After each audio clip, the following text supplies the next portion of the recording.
El primer panel de discusión se titula La presencia del racismo en Chile, Estado, Nación e Identidades, y está moderado por la licenciada en Antropología Camilia Beliar, que también es una investigadora de doble nacionalidad, chilena y dominicana.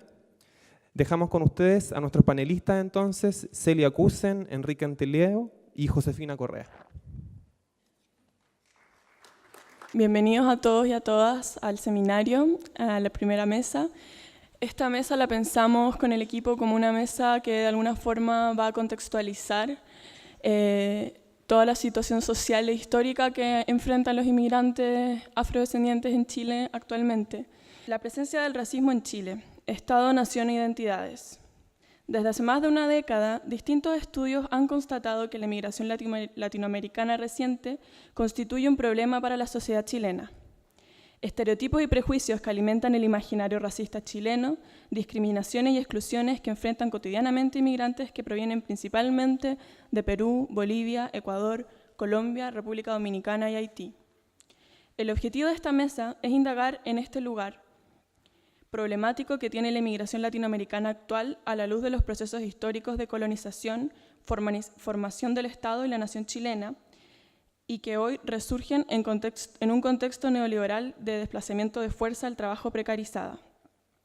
Es en la construcción de identidades y otredades que hacen parte de conformación y actualización de la etnicidad ficticia de la nación, donde es posible rastrear el lugar que la raza y el racismo tienen en el imaginario chileno de hoy. Un racismo anclado en ciertas figuras de otredad como el indio o el afrodescendiente. Vamos a partir entonces con Celia Cusen.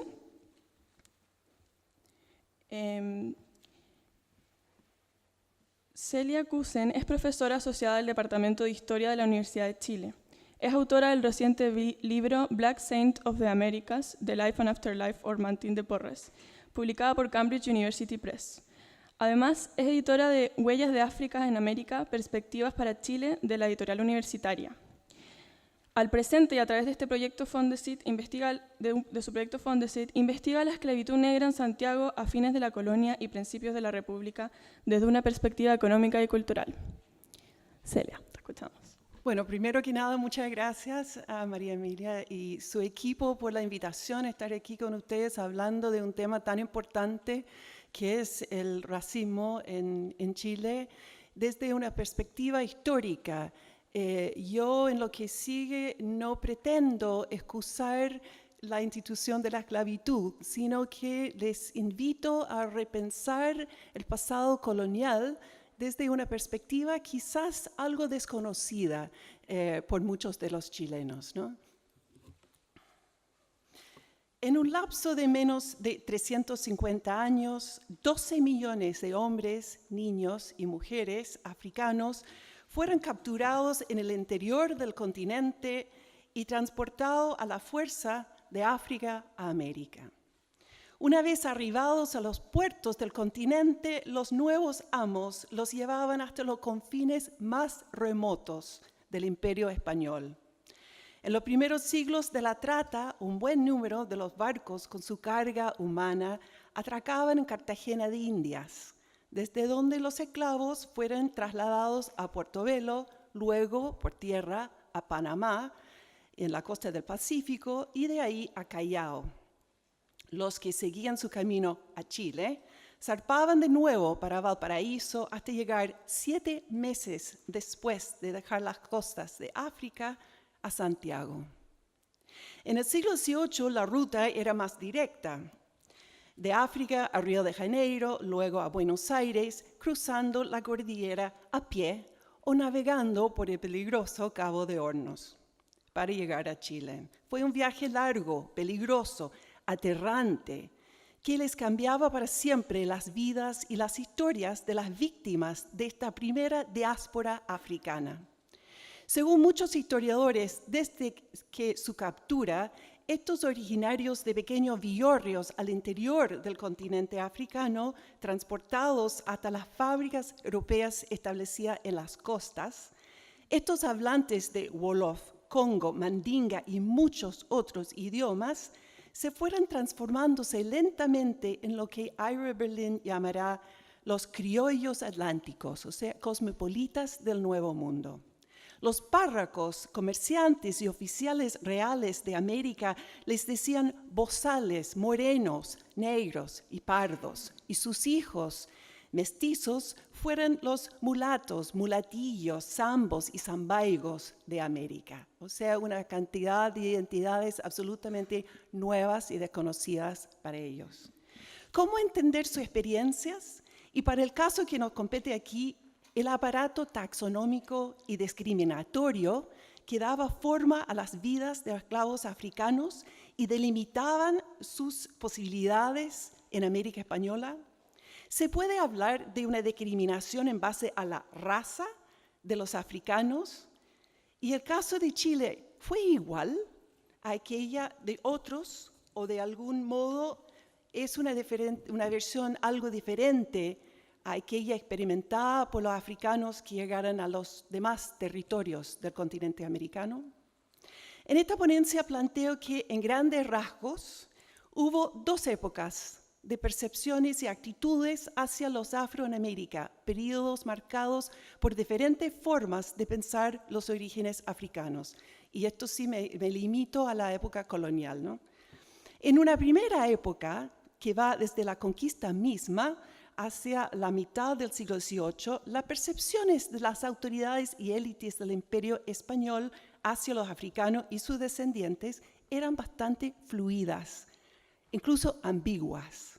Estas actitudes, a veces contradictorias, abrían a los africanos y sus descendientes rutas de acción que significaban llegar hasta la libertad, la integración social e incluso a veces la prosperidad y el prestigio. Esta fase, de la cual hablaré más adelante, fue seguida en los años de la Ilustración en América por un sistema de clasificación mucho más rígido, en el cual la sangre negra presentaba un problema difícilmente superado. Estas limitaciones son visibles en ciertas prácticas de la vida diaria e incluso por algunos decretos reales. Sin embargo, y como pretendo postular al final de la ponencia, Chile fue un caso algo diferente, donde esta apertura social relativa de la primera época perduraba, creo yo, hasta la independencia, y fue fundamental en lograr que la abolición de la esclavitud en Chile se produjera en 1823, décadas antes que en Perú, Colombia, Argentina y casi todas las demás naciones de América. La gran excepción, por supuesto, es Haití, con su revolución de esclavos en el siglo XVIII. En Chile, generaciones de africanos y sus descendientes habían logrado integrarse a la sociedad local a través del matrimonio, por sus oficios o por su participación en las milicias y la guerra de independencia. Además, el reducido papel de la esclavitud como proveedor de mano de obra productiva a fines de la colonia y los cortos números en total de los esclavos en el territorio les salvaron, en cierto sentido, de la discriminación racial más cruda. Eso es un prejuicio y una intolerancia hacia la población afrodescendiente en base a sus rasgos fenotípicos, que sería entonces el marcador de esa segunda etapa en América y luego todo lo que sea la modernidad en el siglo XIX y XX. Bueno, los europeos, para partir con ese primer periodo, los europeos descubrieron África en el siglo XIV, XV, y a medida que se desarrollaba la industria azucarera y otro tipo de monocultura, ¿no? Industrial, y además que se iba muriendo la población aborígena de América, aumentaba el tráfico de esclavos a este continente. Desde ese periodo y hasta mediados del siglo XVIII, los orígenes, las características morales y los cuerpos de los esclavos africanos y sus descendientes fueron entendidos y representados por los europeos desde una mirada ambigua que asociaba el color negro con el pecado, la suciedad y la muerte, es verdad, pero a la vez entendía que los africanos tenían la capacidad de integrarse plenamente en la comunidad católica, una transformación que proponía para los casos más emblemáticos, por ejemplo, la transformación del carbón a la luz, que se ejemplificaba en casos de santidad como San Benito de Palermo y San Martín de Porras.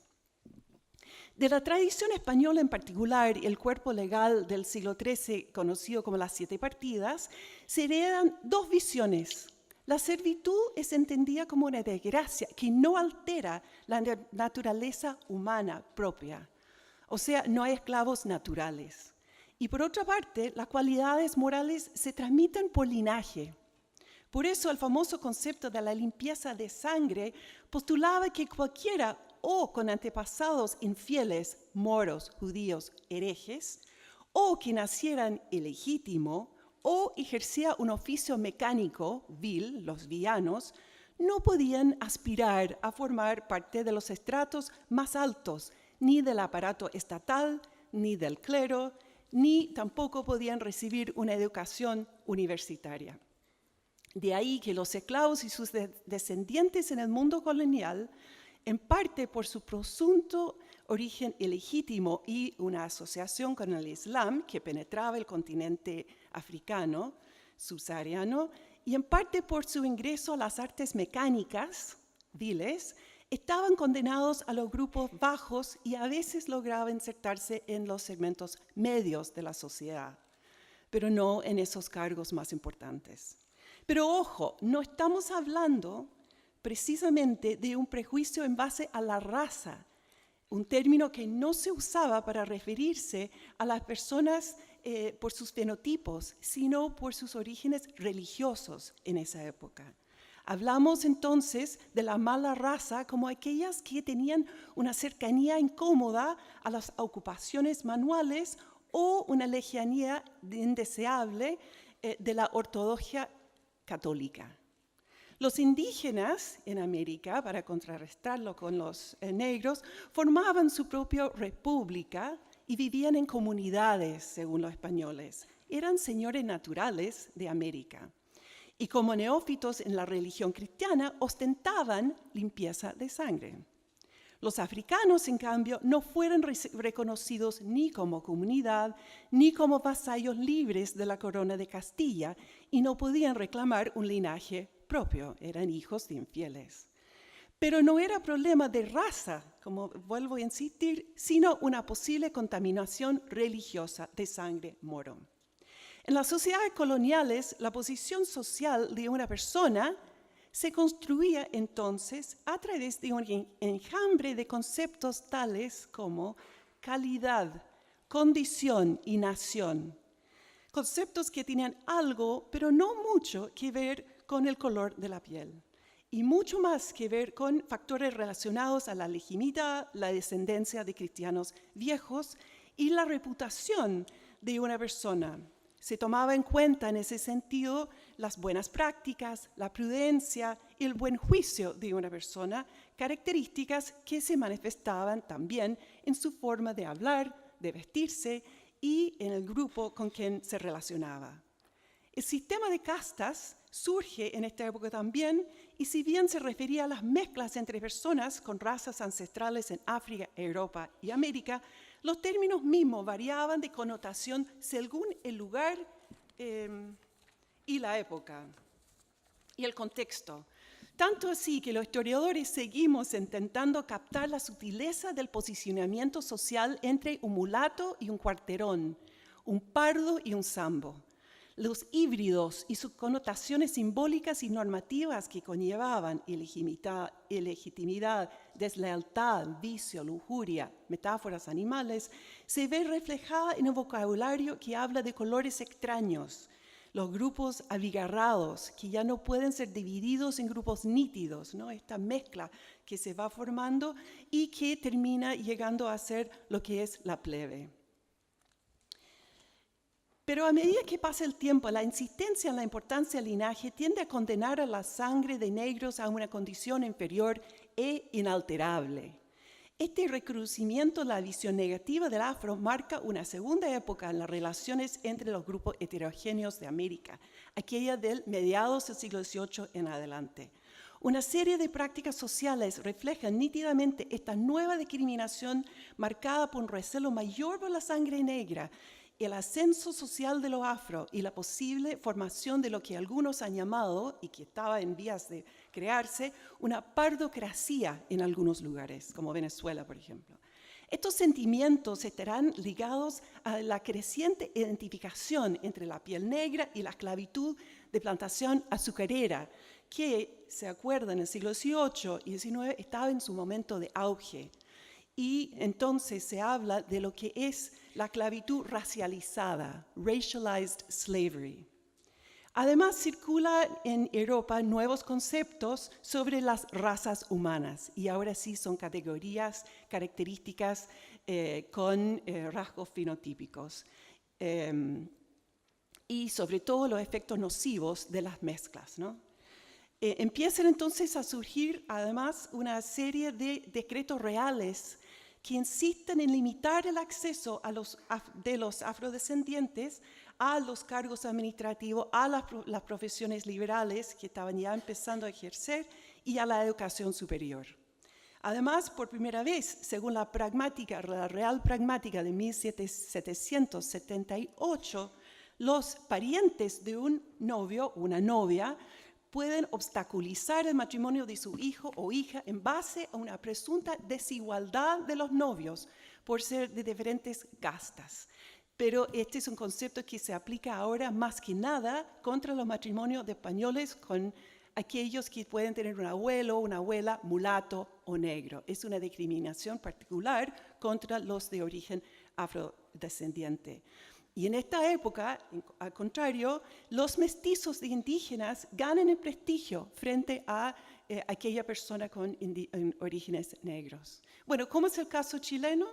Tal como el resto del continente, la esclavitud negra en Chile data del siglo XVI, cuando la población indígena, diezmada por las enfermedades y los abusos de los europeos, no alcanzaba a cumplir con las necesidades de mano de obra de los españoles, particularmente en las minas del norte chico y en los trabajos mecánicos en las ciudades y agrícolas en los entornos de las ciudades.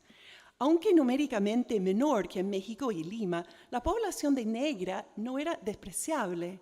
Alcanzaba el 20 a 25% de los residentes de la pequeña ciudad de Santiago en el siglo XVII. La élite criolla, luego de la llegada de esta primera ola de esclavos africanos, tendía a mantener una opinión bastante positiva de ellos.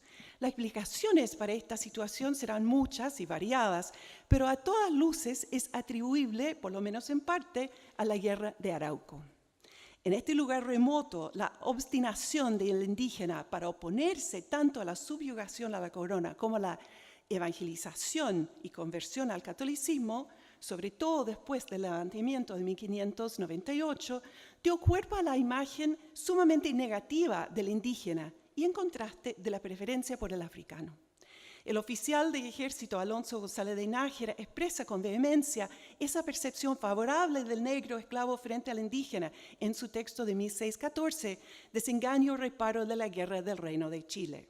Ahí argumenta que los negros traídos a Chile son de mejores cualidades que los naturales del reino. González asevera que, en contraste con los indígenas de malos ánimos y perversa naturaleza, los negros son dóciles y leales, aplicados a las devociones del cristianismo y más bien mandados que los indios. Concluye que los españoles que tienen negros en sus casas duermen sin el recelo que tienen de los indios. Como resultado de esta imagen positiva que tenían de los afros, los amos chilenos solían depositar en sus esclavos la confianza para ejercer actividades rentables fuera de sus casas, sin supervisión directa, tales como feriantes, recaderas, artesanos, cocheros y pulperas. Algunos ni siquiera vivían con sus amos. Con esta autonomía y movilidad, los esclavos ganaban acceso a los consejos y apoyos de todo tipo por parte de los residentes de todos colores. Entonces se movían en la sociedad, ¿no? Y tenían acceso a los saberes.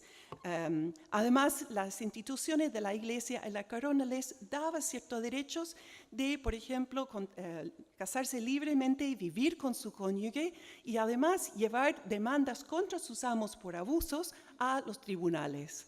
Estos son derechos que son protegidos en esa época.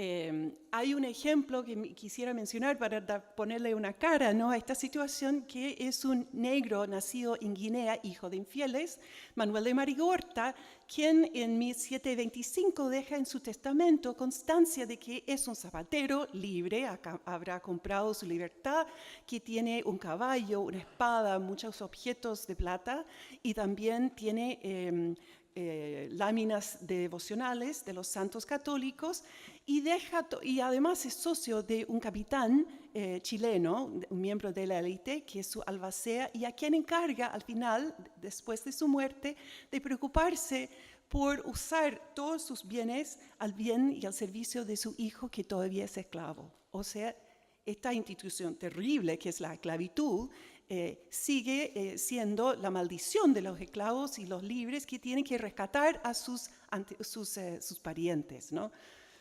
Bueno, esta aceptación relativa, ¿no?, de la ola colonial de inmigrantes negros en Chile también se ve reflejada en las altas tasas de exogamia que Arturo Grubesic, de Concepción, ha documentado para Chile en el siglo XVIII. Él encuentra que los esclavos negros son cada vez más exogámicos. En la primera mitad del XVIII, 50% de los esclavos se casan con mestizos y con algunos españoles pobres, y en la segunda mitad del siglo esa cifra ya es menor, es un tercio de los esclavos que casan afuera, que es síntoma un poco de esa ola más cruda, ¿no?, en contra de los negros. Pero en todo caso hay una exogamia en Chile, que significa que la sangre negra se va incorporando a la población blanca. Bueno, en las últimas décadas del siglo XVIII, los primeros años del XIX, Chile recibe sus esclavos a través del Cabo de Hornos o los Andes de Buenos Aires, y ellos se emplean más bien en las casas, son personas de confianza, ¿no es cierto?, y ya no están en labores productivas. Son sirvientes más que otra cosa. Y en el proyecto Fondesit que estamos realizando ahora, vemos que igual todavía sigue un mercado muy activo de la compra y venta de esclavos. En un lapso de 50 años, fines de la colonia, principio de la República, se transan en promedio 50 esclavos al año. Además, muchos esclavos se transmiten por vía de carta dotal a las hijas de la familia. La hija recibe la mulatilla con quien se crió, o a través de los testamentos de la familia de élite. Al final, entonces, de la época colonial y el momento de la independencia, quedan 4 a 6 mil esclavos en Chile, y la mayoría, como digo, en servicio de la élite. Bueno, para terminar, solo quisiera comentar que, tal como en esa primera época, en Chile se sigue viendo entonces artesanos chilenos que llegan a tener gran prestigio, se casan con españoles, hay escultores, hay pintores, hay músicos, que demuestra que en Chile todavía no llega esa tendencia que se ve en otra parte de realmente reprimir la movilidad social del negro. Yo creo que eso es, claro, por su poca importancia económica y por sus números relativamente bajos, pero también porque en Chile sigue existiendo esta idea de que los indígenas son realmente el otro, el mayor otro, y el negro es una persona de confianza. Bueno, para finalizar, muchos se comentan y muchos me preguntan por la ausencia de rasgos culturales o físicos entre la población chilena en el siglo XX, que se pueden relacionar con África o antepasados de origen africanos. Y yo creo que esto se puede decir que viene de un discurso que surge en el siglo XIX, que tiene que ver con el Estado-nación como formado por el mestizaje entre indígenas y españoles, que es un tema que surge y es promovido por el movimiento como antinegro y racista del siglo XIX, que es asumido por Diego Barros Arana y otros autores del siglo XX, ¿no es cierto? Pero, claro, en este momento un grupo de médicos de la Universidad de Chile, en un proyecto FONDEF, liderado por Lucía Cifuentes, la Facultad de Medicina, está realizando un estudio ADN de miles de chilenos de norte a sur y todos los estratos sociales, y ellos han comprobado que los chilenos ostentan aún un porcentaje no despreciable de sangre africana en sus venas. Es así que, en promedio, 3% del ADN del chileno es rastreable a África. O sea, eso quiere decir que uno de los 32 tatarabuelos de cada uno llegó a Chile probablemente en cadenas desde África, desde Negambia, Congo, Angola o incluso Mozambique. Y si estos ancestros están desconocidos, olvidados o negados, no es porque se encontraron en esa época con un muro de discriminación racial, sino al contrario. Nuestras actitudes hacia las diferencias, sobre todo hacia los inmigrantes africanos en la época colonial, eran más bien fluidas, más abiertas y de mayor aceptación de lo que nunca pensábamos. Y solo para concluir, yo creo que estas reflexiones nos hacen pensar realmente en la tradición chilena, la sangre chilena, y frente a esta nueva ola, una segunda diáspora intracontinental de inmigrantes africanos a Chile. Bueno, muchas gracias.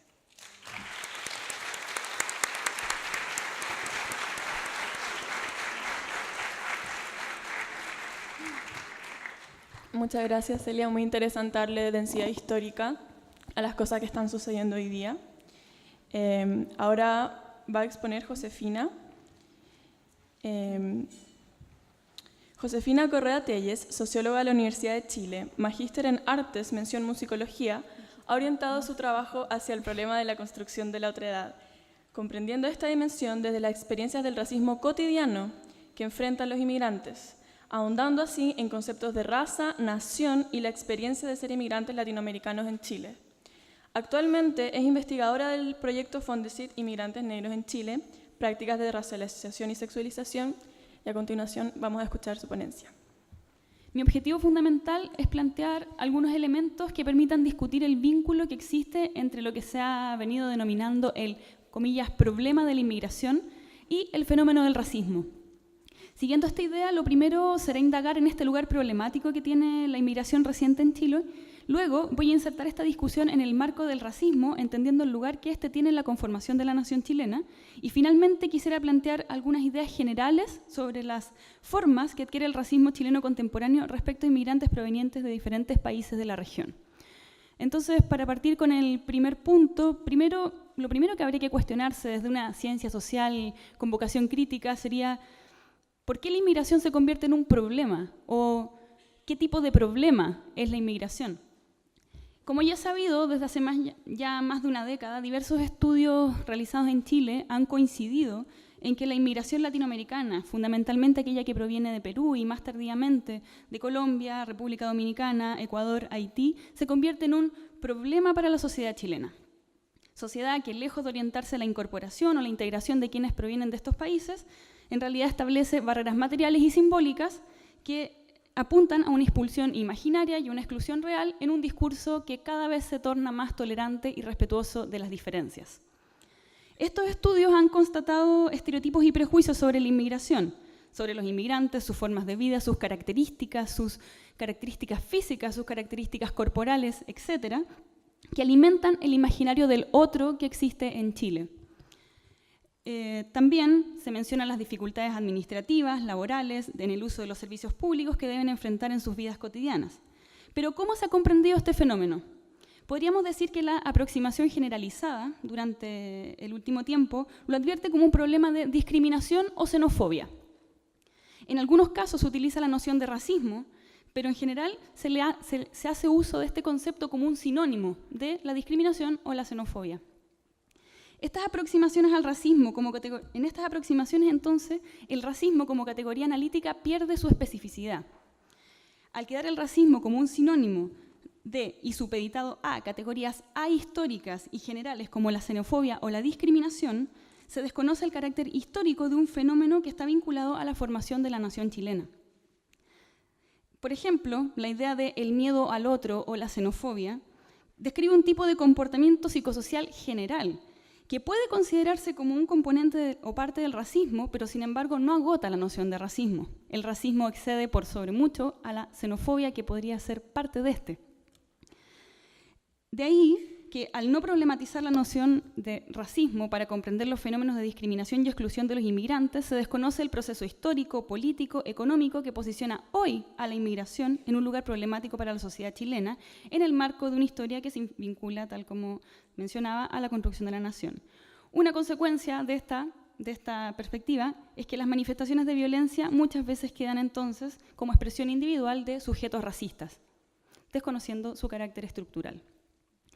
Recientemente hemos comenzado a escuchar, sobre todo en la prensa, la noción de racismo para hablar principalmente de la inmigración negra o afrocaribeña en Chile. Sin embargo, escasamente se ha mencionado el racismo para abordar el problema que representaba la inmigración peruana o el lugar que tiene el pueblo mapuche en Chile. Sin embargo, el racismo no es nuevo en el país, ni responde a esta coyuntura migratoria y, por sobre todas las cosas, no tiene que ver solamente con los inmigrantes afrocaribeños o con otros inmigrantes latinoamericanos. Estas son expresiones del racismo, sin embargo, el racismo es un fenómeno de larga data. Entonces, para ir desagregando el tipo de problema que representa la inmigración en Chile, podemos partir primero pensando en la noción del inmigrante.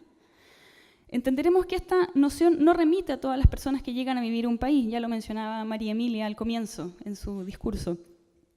Ser inmigrante no tiene que ver solamente con un estatus legal o un estatus de ciudadanía. En el imaginario social actual, el inmigrante es un atributo que se aplica a individuos que son marcados con determinadas características negativas.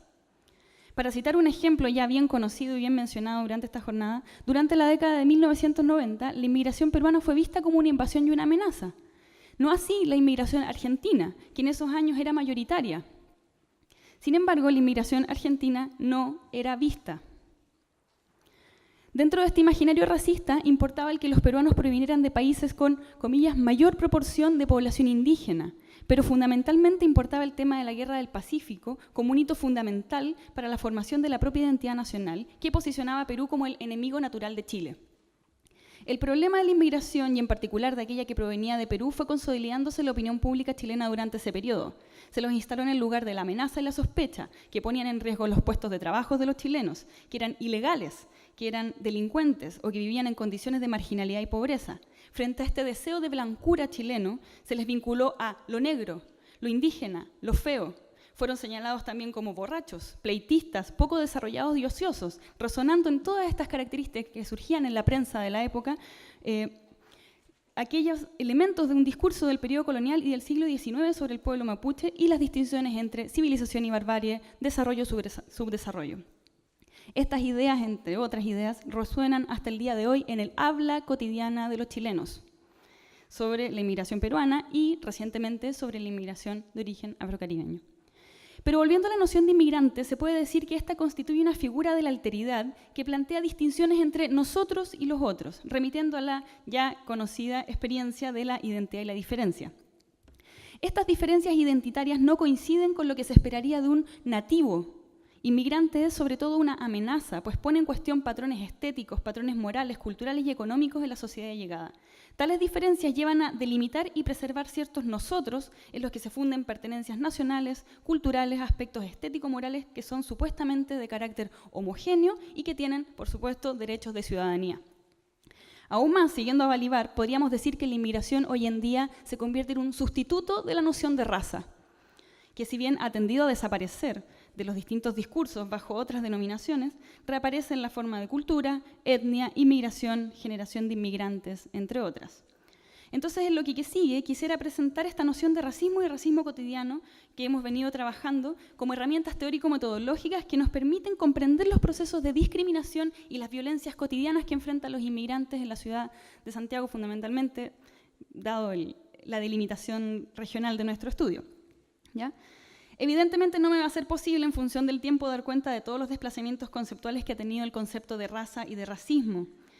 Sin embargo, voy a destacar brevemente algunos hitos que me parece importante poner sobre la mesa y que validan, desde mi perspectiva, la necesidad del concepto de racismo en la actualidad. Tras el concepto de raza, resuena actualmente su carga biológica, pseudocientífica y positiva. Si bien fue utilizado antes del siglo XVIII en Europa para definir diferencias nacionales o religiosas, es solo a partir de la Ilustración que se empieza a desarrollar como un concepto científico que delimita tipos humanos biológicamente diferenciados y jerarquizados en una escala evolutiva de razas superiores e inferiores, donde el hombre blanco europeo se posiciona en la punta de esa jerarquía, en la parte más alta. Dicho concepto y las teorías racialistas que se basaron en él constituyeron una doctrina de la desigualdad humana que dio sustento intelectual a una serie de procesos políticos y económicos de carácter expansionista de las potencias europeas, procesos en que la esclavitud, la inmigración o el colonialismo eran pilares fundamentales de sus políticas y sus economías. Sin embargo, el concepto de raza no es un dato de la percepción, no es una realidad tangible, es un concepto político, es una ficción reguladora, una marca corporal, mediante la de que determinadas diferencias físicas pasan a ser significativas en determinados contextos, configurando jerarquías y confiriendo además características encarnadas que legitiman opresiones y exclusiones y, por otro lado, privilegios y dominaciones. Ya en el siglo XX, el descubrimiento del genocidio judío, sumado a los procesos descolonizadores de las potencias europeas luego de la Segunda Guerra Mundial, llevó a que las ciencias y la opinión pública reflexionaran sobre las implicancias políticas y morales que tenían los planteamientos racialistas y la noción de raza. Un hito a destacar en este clima intelectual es la Declaración sobre la Raza y las Diferencias Raciales de la UNESCO, del año 51, cuyo objeto era erradicar el concepto de raza del vocabulario científico. Este clima intelectual y el surgimiento de una cultura de los derechos humanos internacional no solamente cuestionó la noción de raza, sino que, como contracara, ha hecho surgir una negación constante del racismo, porque este se convirtió en algo políticamente incorrecto. Sin embargo, obviamente el racismo no se elimina por decreto, así como tampoco la noción de raza, y en realidad este proceso más bien oculta su presencia. Actualmente, y tras los desplazamientos que hay desde el concepto de raza, cargado biológicamente hacia un marco cultural donde surgen conceptos de etnia, grupo étnico, cultura, que comienzan a adquirir relevancia, el concepto de racismo, que todavía está cargado de una herencia biologicista y positiva, parece haber quedado despojado de su pertinencia teórica para abordar problemas del prejuicio, discriminación, exclusión y segregación que hoy resurgen con los desplazamientos de inmigrantes en un escenario globalizado y neoliberal. El racismo contemporáneo, podríamos decir que resurge constantemente como reacción a los desplazamientos globales de fuerza de trabajo precarizada, de trabajadores inmigrantes. El racismo contemporáneo, entonces, tiene menos que ver con la defensa de razas biológicas y la promoción de teorías racialistas, que es un momento particular de la historia del racismo, sino que tiene que ver fundamentalmente con la producción de jerarquías entre los grupos sociales en un proceso político de marcación de otredades. Este instaura diferencias, reales o supuestas, sobre la base de determinados atributos que referirían a la naturaleza biológica del inmigrante, pero también a rasgos culturales que son atribuidos y que son esencializados formando una segunda naturaleza. Entonces, esta naturaleza biológica y esta naturaleza cultural se transmiten intergeneracionalmente y se conciben como una herencia más que como un legado producto de procesos de socialización.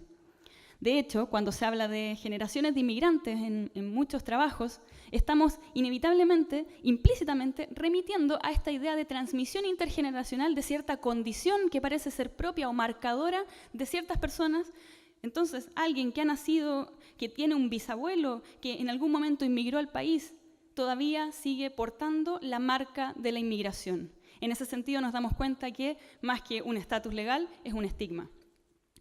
El racismo es particularmente relevante en el establecimiento de la etnicidad ficticia de las naciones, como plantea Balibar, y en el caso de Chile, como en otros países de América Latina, esta se basa en un ideal de blancura que se encarna en la figura del hombre blanco europeo.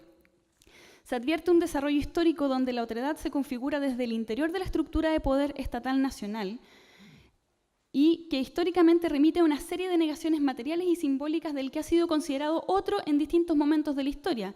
Y ya podemos ver que esto se refería al indio, al mestizo, en algún momento al mulato, a la mujer, al mundo rural, a la pobreza urbana y hoy en día a los inmigrantes. En el fondo se trata de figuras de otredad que están fuera de lo que se considera lo legítimamente chileno, que son sujetos de marcaciones y políticas corporales que establecen las corporalidades válidas, así como también aquellas ilegítimas. Esta negación simbólica, que es propia de la formación de las identidades nacionales, tiene un correlato material. Es también una negación material que funda las diferencias de clase que tanto en Chile como en otros países de América Latina se erigen sobre concepciones raciales. Es lo que algunos autores han denominado la racialización de las relaciones de clase, que es que en el fondo como el proceso histórico en que las clases se forman y los procesos de construcción de sentido que instalan los valores, las formas de apreciación y los modelos estético-morales de las diferencias de clase. Lo que importa entonces es destacar que el fundamento de conformación nacional durante el siglo XIX estuvo permeado de perspectivas racialistas que veían en la blancura el ideal del tipo chileno. Y de hecho son ilustrativos los procesos de migración selectiva que se impulsaron a fines del XIX por el Estado para atraer a colonos alemanes, no inmigrantes, colonos alemanes que mejoraran la raza chilena. Si bien actualmente ha desaparecido de la formulación de las leyes y las políticas cualquier fundamento racista o racialista explícito, es en el discurso cotidiano chileno donde el racismo sigue operando. Los caracteres fenotípicos que se encargan simbólicamente constituyen el material desde el que los individuos elaboran teorías con las que se explican las conductas de los otros, predicen sus estados futuros y se hacen una imagen de ellos. Se trata de un racismo cotidiano que naturaliza las pautas de jerarquización valórica fundamentadas en rasgos físicos que han sido cargados simbólicamente y en los que se puede rastrear incluso la valoración que los colonos españoles y los políticos e intelectuales latinoamericanos y chilenos del XIX y del XX hacían de la blancura y de la otredad indígena y negra en Chile. Este racismo cotidiano actual, rutinario, naturalizado e invisible, conecta las fuerzas estructurales del racismo con las situaciones repetitivas de la vida cotidiana, imponiéndose por medio de la rutina el poder de violencia simbólica del racismo. En la medida en que se hace cotidiano y parte del sentido común, naturaliza la violencia tanto en quienes la ejercen como en quienes son objeto del racismo.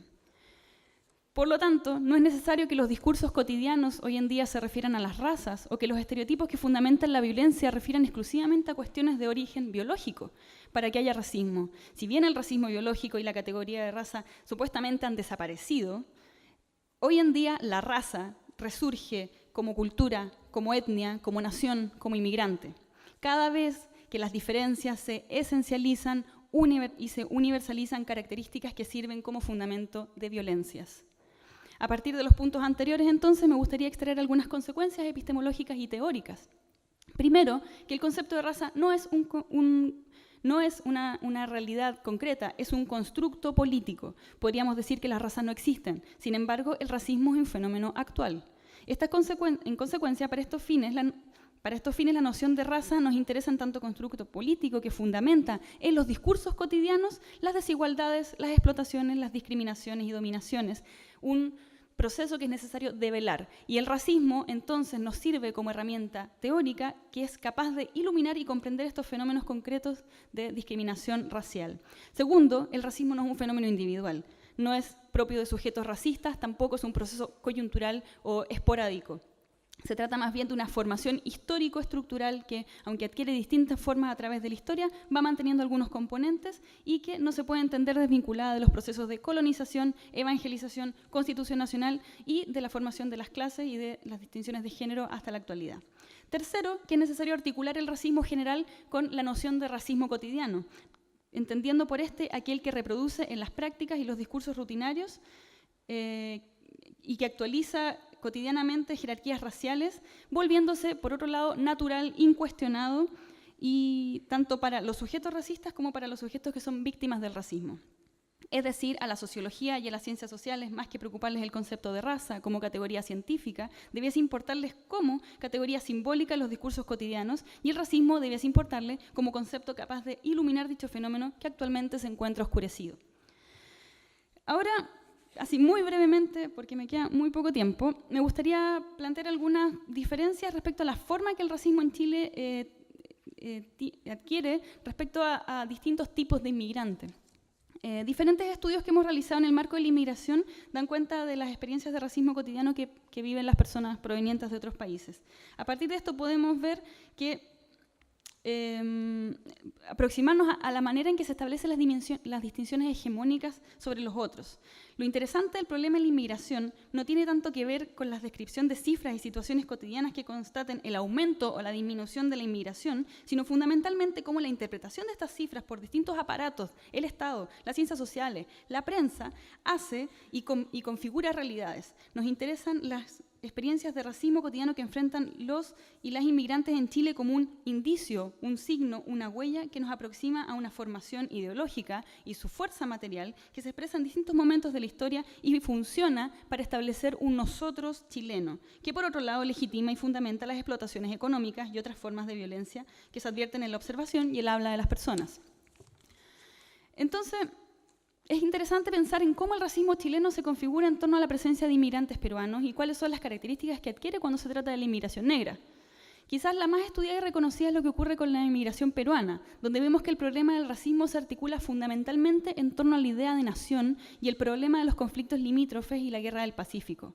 Se convierte una idea de, comillas, peruanidad, que se transforma en el estigma de la raza que aglutina otros elementos como características físicas, juicios estéticos y morales, características culturales e incluso la folclorización de algunos aspectos típicamente peruanos, como la gastronomía, que parece deseable desde el punto de vista de una imaginación turística, pero que produce rechazo en el convivir cotidiano y cuando se vuelve una invasión y una amenaza.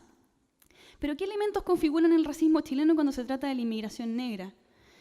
La inmigración negra parece una presencia desconocida o novedosa, olvidada por las historias oficiales que muestran su presencia tan solo vinculada a la historia de la esclavitud. Se produce un vacío histórico, una supuesta desaparición, y hoy en día aparece como algo nuevo, algo que irrumpe. De ahí que el racismo hasta esa nueva inmigración parece remitir más que a elementos de configuración nacional, parece remitir a este racismo antiguo, de viejo cuño, a este racismo biológico, que todavía considera las diferencias biológicas, donde el color de la piel y las formas del cuerpo se leen bajo el prisma del imaginario esclavista, deshumanizador, y donde la animalización es fundamental. Se articulan, por supuesto, actualmente, y es algo que hemos visto y que, por supuesto, mis compañeros van a presentar en las siguientes mesas, la manera contemporánea de apropiarse, de manifestarse este racismo como procesos a la vez de racialización y sexualización, donde el cuerpo del otro es a la vez deseado, pero a la vez es despreciado y rechazado. Muchas gracias.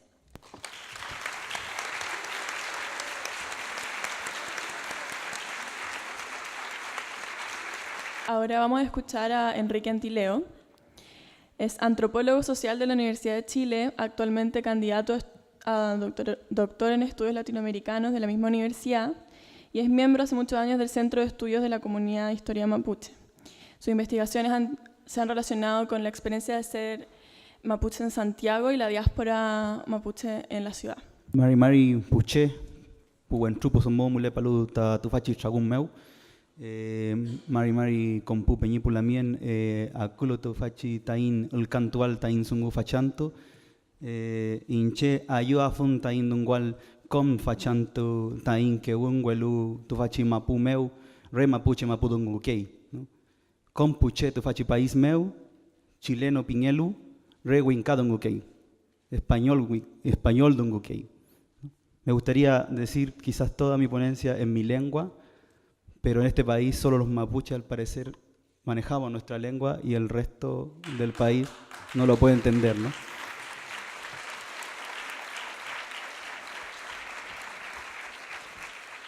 Bueno, quería dar las gracias por la invitación a la profesora María Emilia Tilluk. Este diálogo comenzó hace un tiempo atrás en la Universidad de Chile, en la Facultad de Ciencias Sociales, cuando se realizó una de las mesas de las jornadas caribeñistas que organiza el Centro de Estudios Latinoamericanos, y ahí pudimos conversar un poco sobre distintas dimensiones del racismo en Chile.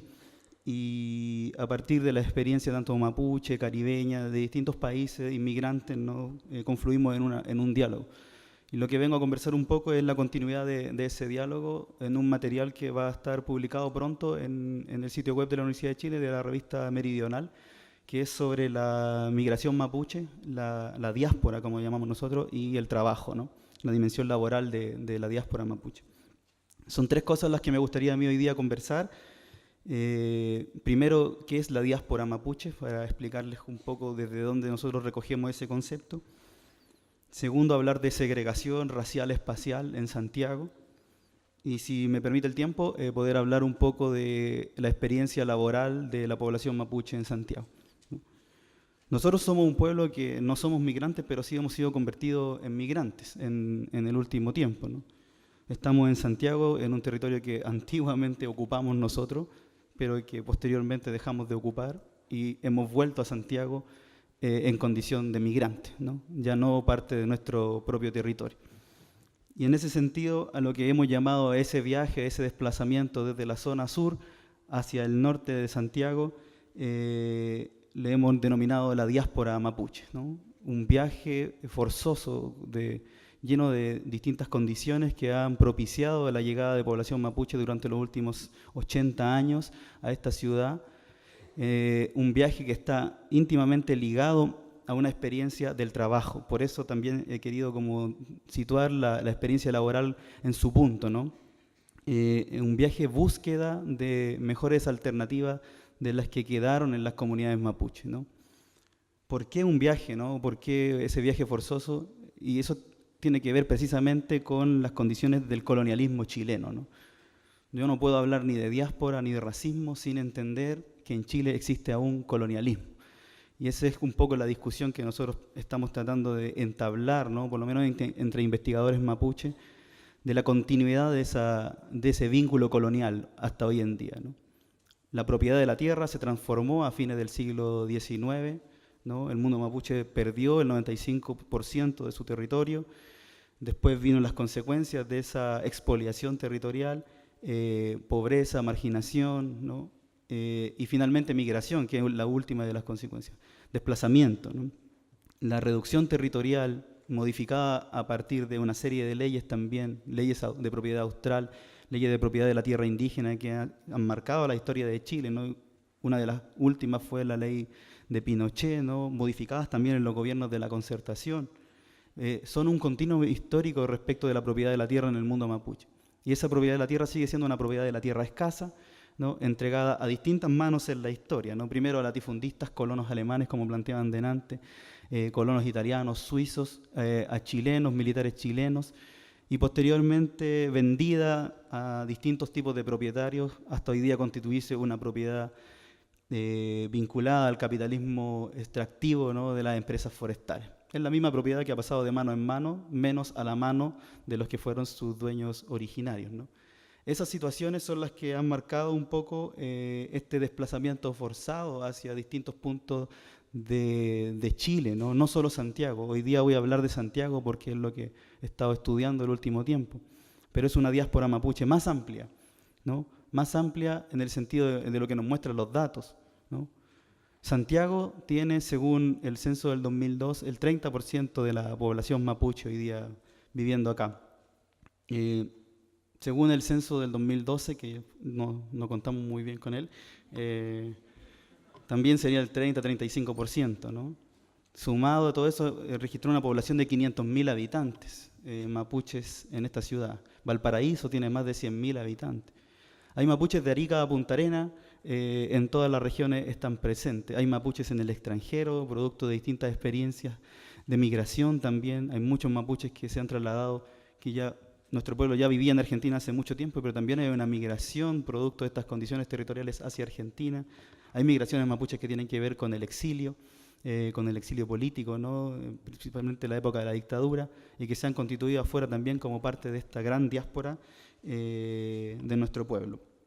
Pero yo me quería focalizar un poco en el trabajo de Santiago y el vínculo que tiene Santiago en términos del trabajo y del espacio, ¿no? Bueno, yo traía unas cositas acá, pero no se las voy a poder mostrar porque llegué un poco tarde, que son unas fotos que registró el investigador Carlos Monizaga en los años 50, a fines de los años 50 en Santiago, precisamente que retratan un momento, una foto retrata un momento de la historia de la migración mapuche, ¿no? Que son fotos de la Quinta Normal, no sé si la ubican.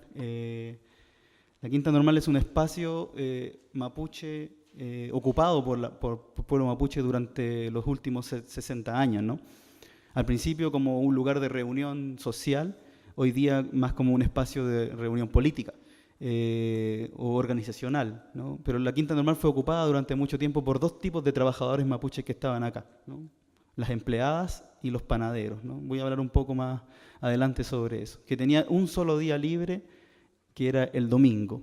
Y en ese día domingo entonces iban a la Quinta Normal y se reunían y se juntaban entre ellos porque habían varias cosas que les impedían juntarse con otro tipo de personas, ¿no? Primero, la lengua, ¿no? La forma de hablar el español propia del mundo mapuche y una forma de hablar nuestra propia lengua en un espacio muy difícil como Santiago, ¿no? Entonces ahí se reunía la gente, se conocían, se armaron muchas familias mapuche ahí, ¿no? En ese lugar. Y estas fotos que registró Carlos Munizaga eran unas fotos como escondidas, ¿no? Ocultas de la antropología de esa época, como tratando de registrar esta reunión, estas, como llamaba él, estructuras transicionales de la migración que generaban la población mapuche para ocupar esos espacios, ¿no? Hoy día, si miramos la Quinta Normal, también sigue siendo un espacio social de la migración, de los inmigrantes, ¿no? Un espacio que está, de cierta forma, o ha estado vinculado a esa historia, que necesita quizás trabajarse, estudiarse más, ¿no? Yo lo cuento desde una experiencia personal, ¿no? que he visto cómo se constituye ese espacio en el mundo mapuche, y a partir de este material también etnográfico del cual se dispone, ¿no? De estas fotografías. El mundo mapuche llega a Santiago y ocupa ciertos lugares en la estructura del trabajo, en la estructura de clases también, ¿no? Y ocupa también ciertos lugares territoriales, ciertos espacios territoriales. Vive en un comienzo en los CITES que hoy día ocupa la inmigración peruana en Chile, en los mismos lugares, ¿no? Viven hacinados hasta que empiezan las políticas de vivienda, ¿no? En los años 50, 60. Cuando comienzan las políticas de vivienda, construyen campamentos de población mapuche, ¿no? Esos campamentos muchas veces después se transforman en poblaciones mapuche, ¿no? Un caso particular de amigos míos también, por ejemplo, la población Saragajardo en Cerro Navia, que es más conocida como la población Colo Colo, ¿no? Por precisamente el número importante de población mapuche que vive en esa población, ¿no? Que cada un vecino por medio, hay familias mapuche ahí residiendo, ¿no? Y el último caso, quizás más paradigmático, es el campamento que está al lado del Parque de las Américas, al frente de la población Los Nogales, que fue erradicado hace muy poco tiempo, 2-3 años máximo, que era el campamento de 51 familias mapuches que estaba al costado de ese parque, en la comuna de Estación Central, ¿no? Por años la población mapuche también ha ocupado la periferia de Santiago, ¿no? Las soluciones habitacionales han estado en la periferia de Santiago. Hablamos de Cerro Navia, de Lo Prado, hablamos de La Pintana, hablamos del Bosque, hablamos de Pudahuel, ¿no? Como comunas donde se ha asentado permanentemente la población mapuche. Son las comunas de mayor densidad de población, ¿no? Estamos hablando de incluso superiores al nivel censal, un 13-14% de población mapuche viviendo en esas comunas, 14.000, 15.000 habitantes estamos planteando, ¿no? Esa es la cifra que se maneja. Sin embargo, esa experiencia también ha marcado otra forma de ocupar el espacio que tiene que ver con una pregunta que voy a hacer más adelante. ¿Qué ha pasado con la población mapuche que no está precisamente en esos espacios, ¿no? En esos lugares hay en las comunas periféricas hay un alto número de población entonces de nuestro pueblo. Cuando invertimos esta situación en varias discusiones sobre la mesa era qué pasaba entonces con la población mapuche que no estaba en estas comunas, ¿no? ¿Qué pasaba con la población mapuche, por ejemplo, de lo que nosotros conocemos acá en Santiago o en Chile como el sector oriente, ¿no? No sé si han escuchado, las personas que no son de acá, o no es común esta denominación, son 3 comunas en verdad, 3 municipios de Santiago, Providencia lo vamos a dejar fuera por ahora, ¿no? Las Condes, Lo Barnechea y Vitacura, ¿no? ¿Qué pasaba con esa población mapuche que residía ahí? Quedan 10, ya. Voy a mostrar unos datos. Bien, hay población mapuche precisamente en estas comunas, ¿no?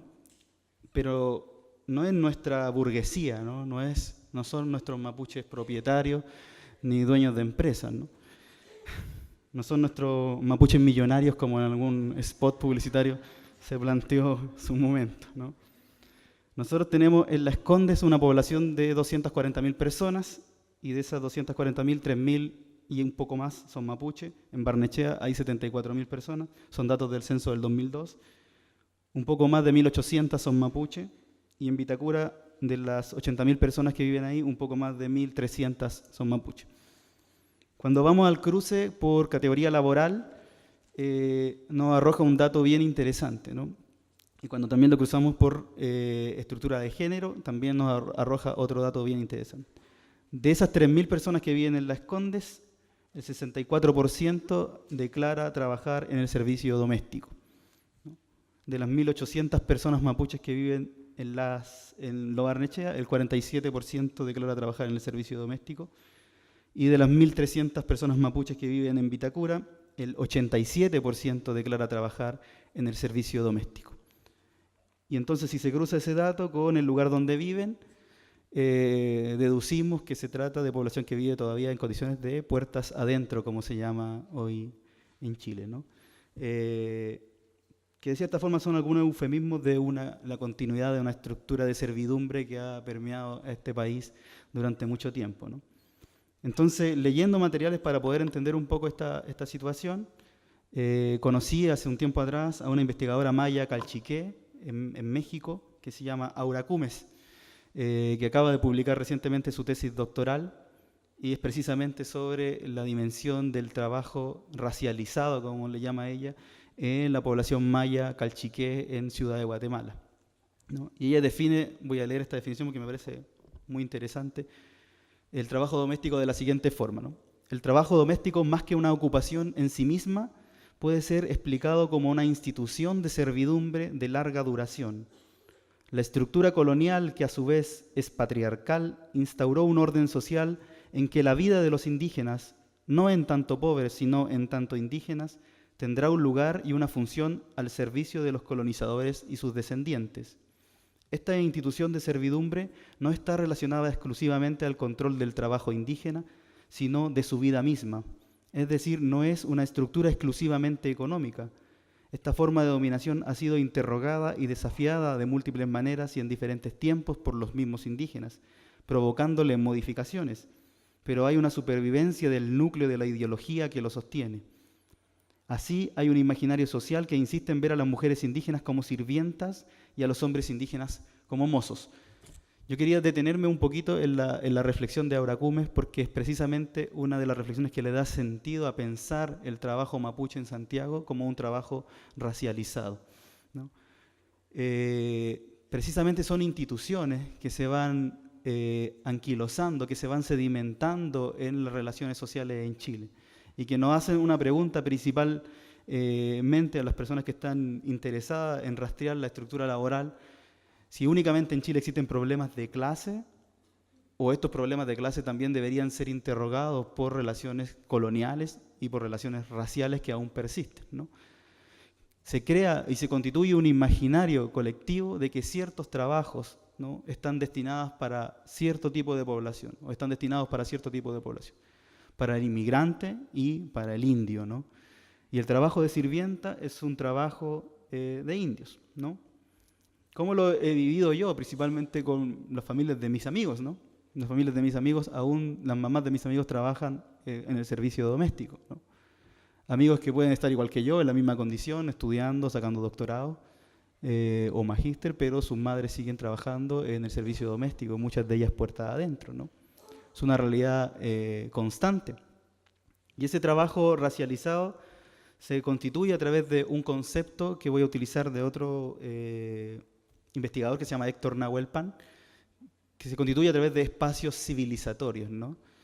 Que según él son espacios que se construyeron en el proceso de colonización, por ejemplo, en torno a aquellas instituciones donde los mapuches, en tanto sujetos colonizados, debían disciplinarse como súbditos, sirvientes o ciudadanos de segunda categoría e ir incorporando un conjunto de hábitos, costumbres y valores que posibilitarían su cambio cultural, ¿no?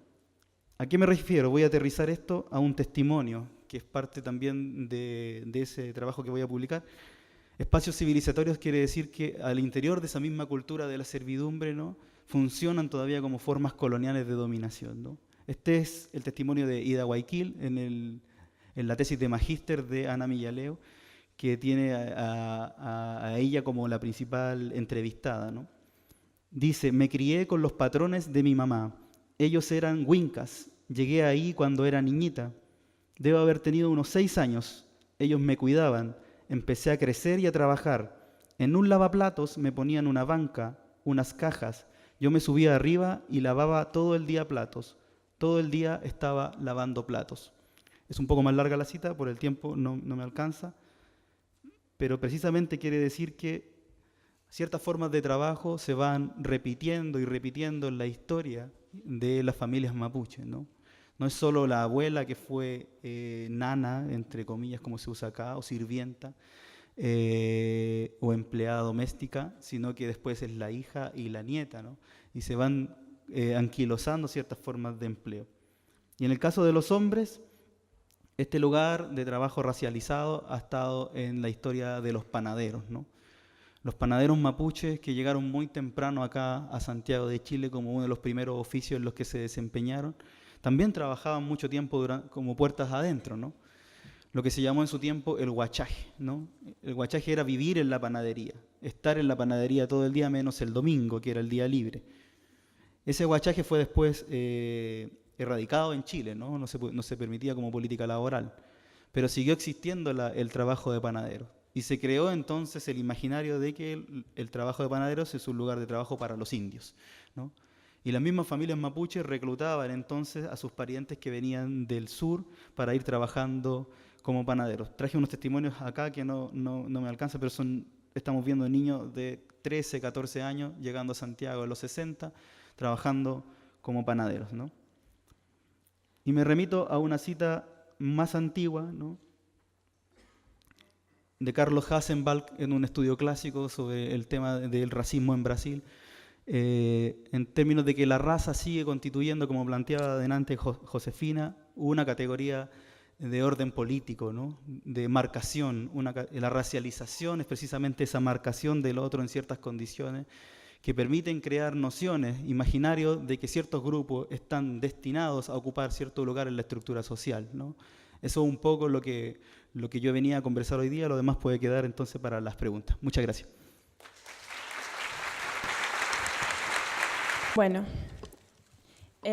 acá tengo algunas preguntas que han llegado. Si hay algunas personas que quieran hacer otras, tal vez quede tiempo. Así que levanten la mano y los monitores se acercarán. Voy a partir con una pregunta para los tres panelistas, tratando de un poco sintetizar, cerrar y quizás que todos terminemos de entender por qué estos tres ponencias tienen tanta vinculación la una con la otra. Para después pasar a las preguntas que vinieron desde el público. Mi pregunta, o más bien intento de discusión también o de aclaración, es considerando el marco que nos han explicado cada uno de ustedes y entendiendo las fuerzas históricas y políticas que configuran este relato segmentador de lo colonizado y el colonizador, lo salvaje y lo civilizado, estas castas de las que hablaba Celia o esta racialización del trabajo, el racismo cotidiano. ¿Por qué consideran ustedes finalmente que podemos o debemos hablar de racismo y racialización laboral o sexual? ¿Y qué consecuencias sociales tiene esto actualmente? Para hablar tanto del sujeto afrodescendiente en la colonia y en la república, o hablar específicamente del sujeto inmigrante actualmente, o del mapuche racializado en Santiago. Y también si pudieran decir qué consecuencia tiene esto para ese sujeto y para su supuesto inverso, que sería este chileno puro. Eso, un poco para cerrar lo que ya hablaron.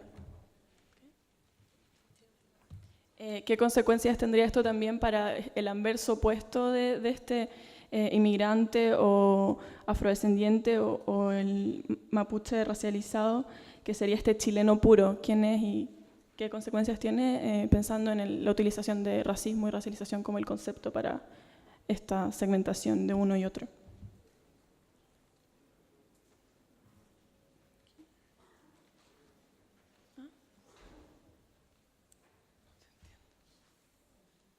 Bueno, yo intenté decir que hay distintas formas, ¿no?, de pensar los cuerpos de los otros, y hay momentos previos a este racismo biológico donde lo otro, discriminado también y sujeto a percepciones fijas y estereotipos,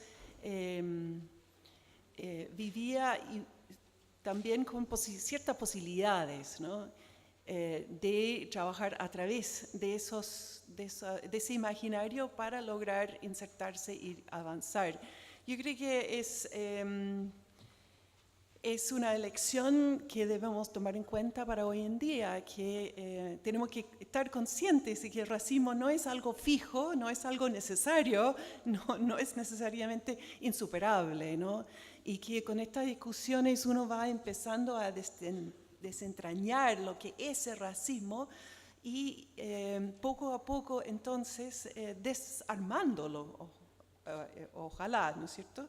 Y por otra parte que el chileno puro se dé cuenta que no es puro, que no existen los chilenos puros, que todos somos un otro para algunos. Yo como inmigrante, pero extranjera, obviamente, no parece, no inmigrante, o sea, somos todos unos otros y en nuestro pasado también, en los antepasados, tenemos recursos como para plantear el racismo desde nuestras propias perspectivas y ojalá así superarlo como sociedad. Yo siento que Chile en este momento tiene una gran oportunidad como para enfrentar esta nueva diáspora intracontinental africana o afrodescendiente con herramientas distintas y con una conciencia amplia, con la experiencia colonial de la discriminación contra los mapuches y los esclavos y también con el conocimiento de nuestro propio pasado, podemos trabajar el tema de otros ángulos y con más sensibilidad. Es un poco la lección que saco de esta conversación. Bueno, yo pienso que, y también traté de mencionarlo, lo mencioné muy rápidamente quizás al comienzo, pero creo que la utilización del concepto de racismo para entender estos fenómenos versus la manera de entenderlo con otro tipo pienso desde las ciencias sociales, desde otro tipo de conceptualizaciones, es que el racismo tiene una potencia como categoría histórica, pero también tiene una potencia política muy fuerte. La palabra racismo golpea, nos remite a una historia de violencias. Es distinto hablar de discriminación. Discriminación es muy genérico. Podemos hablar de discriminación racial. Hablar de xenofobia, como les decía, también es ahistórico. Son descripciones de procesos o de modos de relación de los grupos sociales. Pero la palabra racismo tiene una carga política e histórica muy fuerte y es importante problematizarla, porque además, pensando también con esta idea de la pureza del chileno o la homogeneidad que supuestamente existe, creo que es importante develar también este otro discurso ideológico tan fuerte sobre la tolerancia, este discurso sobre que Chile es un país respetuoso de las diferencias. Creo que es importante el concepto de racismo en ese sentido. Por un lado nos muestra una historia, una estructura social organizada en torno a concepciones raciales. Las clases sociales están definidas racialmente también. Y por otro lado nos permite remecer estas ideologías de la tolerancia y de la igualdad que muchas veces nos hacen creernos también puros, no sé. Eso creo que tiene esa potencia política y de ciencias sociales también.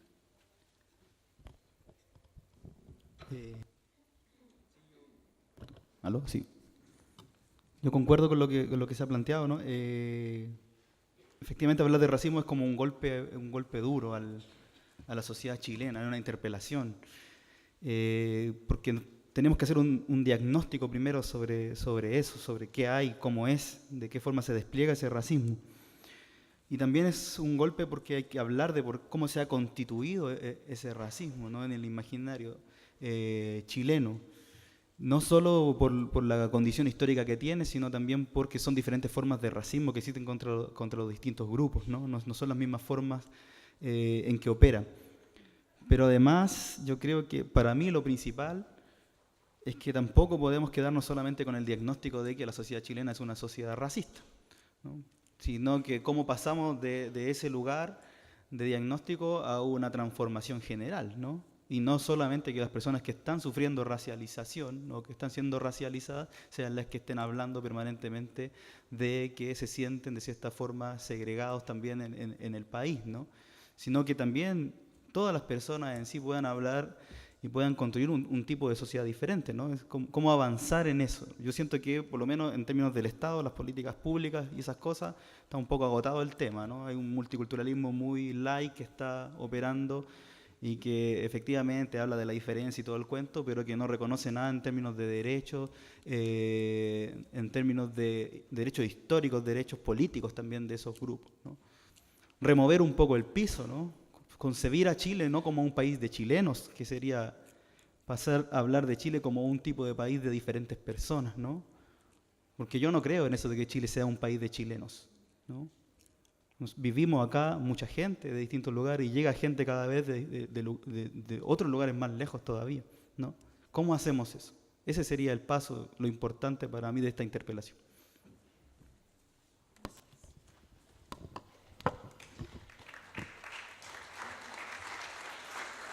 Llegaron varias que tienen que ver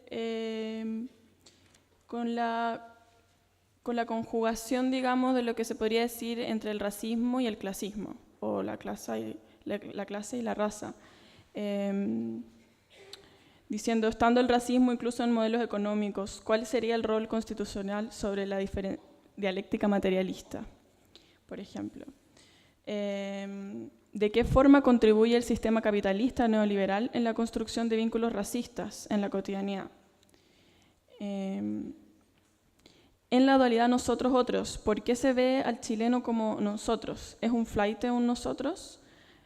¿Es un término racista o clasista? ¿Cómo se delimita el nosotros? Como introduciendo la variable de clase, digamos. Si la población negra que llega a Chile fuese pudiente, ¿sería tan importante su color de piel? ¿Por qué no se hace tanto la mención a la relación clase-raza? Ya, esa sería como una primera gran pregunta que en el fondo tiene que ver con la intersección de la clase, la economía, el sistema neoliberal.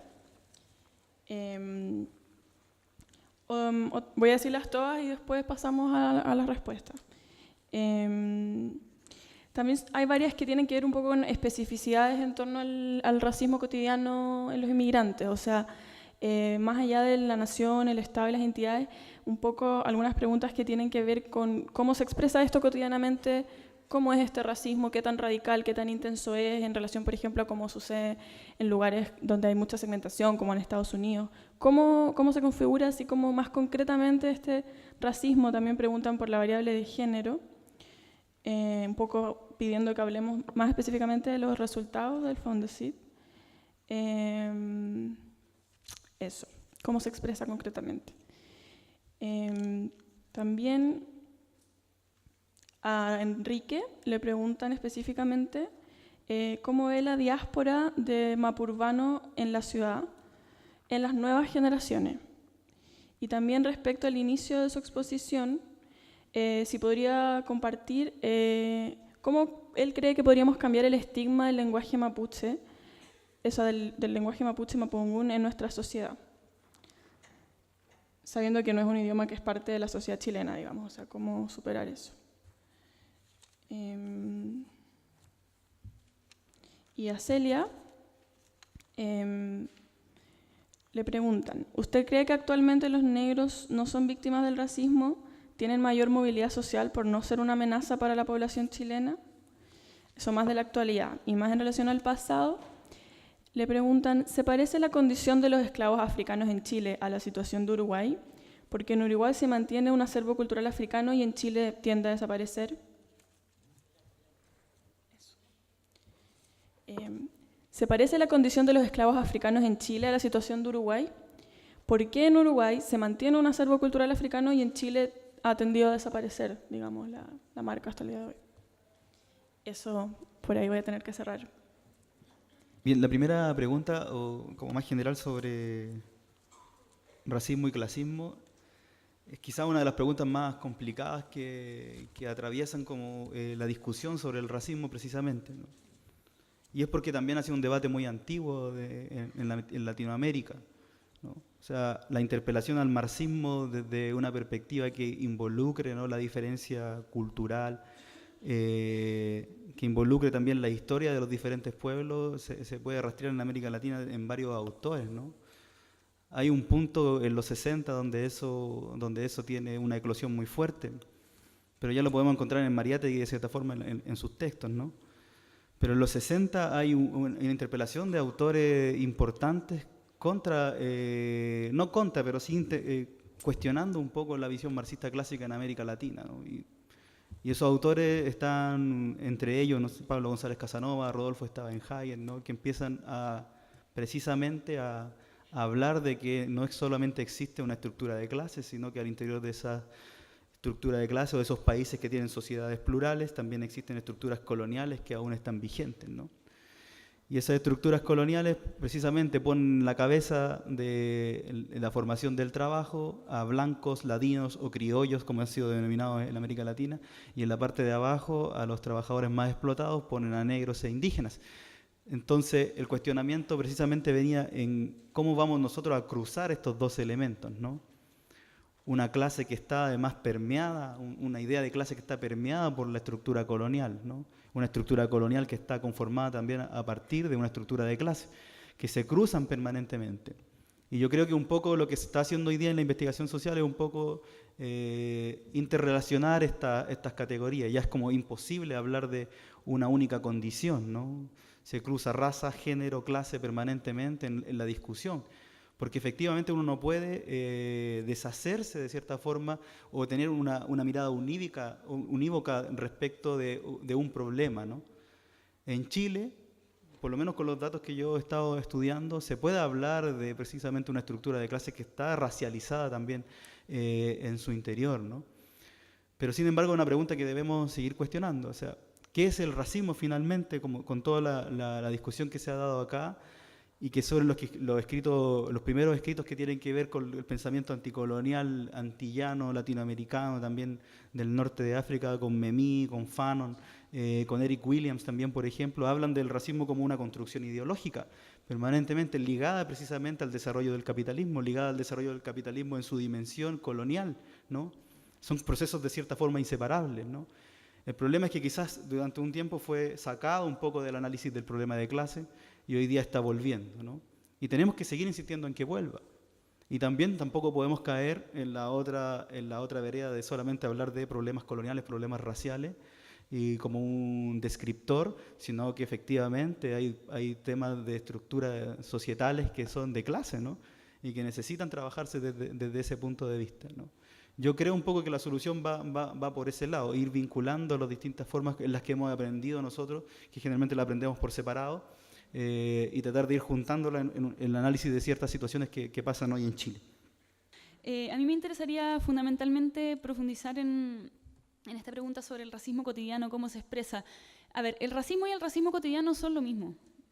Lo que pasa es que son distensiones analíticas que nos permiten metodológicamente acercarnos o a las dimensiones más bien estructurales del racismo o a su reproducción cotidiana en las interacciones diarias entre los sujetos. En ese sentido, el racismo cotidiano se expresa más bien como procesos de racialización, es decir, como procesos de producción de marca donde de alguna forma la normalidad de unos confirma la anormalidad de otros, es decir, producción de estigma. Y justamente el racismo cotidiano lo podemos conocerlo de distintas maneras, lo encontramos en los discursos, lo encontramos incluso en la violencia física, lo encontramos en las miradas, lo encontramos en la manera en que se comporta la gente. No sé, uno de repente va en la calle y observa cómo el otro observa. De esa manera, el racismo cotidiano nos permite ingresar como a las sutilezas de la interacción, algo que tal vez, usando el concepto de racismo de modo estructural, no podemos apreciar. En ese sentido, creo que es interesante el racismo cotidiano, porque el racismo es cotidiano, siempre lo es. El racismo cotidiano utilizado de la manera en que nosotros lo hacemos tiene que ver con una distinción metodológica y teórica en ese sentido. Pero el racismo es estructural y cotidiano a la vez. Eso podría... Y solo desde el punto de vista de la colonia, es verdad que hay un racismo obviamente en contra de los indígenas y también de los afrodescendientes, que es cotidiano, que está establecido también decretos reales que dice las mulatas no deben usar encaje porque son demasiado seductoras. Todas esas prácticas vienen precisamente de la época colonial también hay malos tratos en contra de los negros, hay amos que abusan de esa posibilidad de maltratarlo. Yo no quería exagerar la condición de la esclavitud y del esclavo, sino decir que existía la posibilidad de integrarse y a través de eso, de adquirir buenos oficios y cierta prosperidad, los afrodescendientes podían blanquearse, porque al final eso es lo que hacían. No es que seguían protegiendo su propia cultura, sino que él la negaba, que implica que sí, hay un racismo latente en esa sociedad, evidentemente, y somos herederos de eso. Ahora hay culturas como los uruguayos y otros en América que no han negado sus raíces y sus costumbres y cultura afro, tanto como los chilenos sí lo han hecho, y los argentinos, por ejemplo, que tenían una población enorme de afros en el siglo XIX, pero son experiencias heterogéneas y tienen que ver justamente con esa idea de que lo negro es mal visto. Entonces la pregunta es, wow, ¿cómo es que ciertos segmentos como los uruguayos han podido mantener esa costumbre a pesar del racismo que existe, ¿no?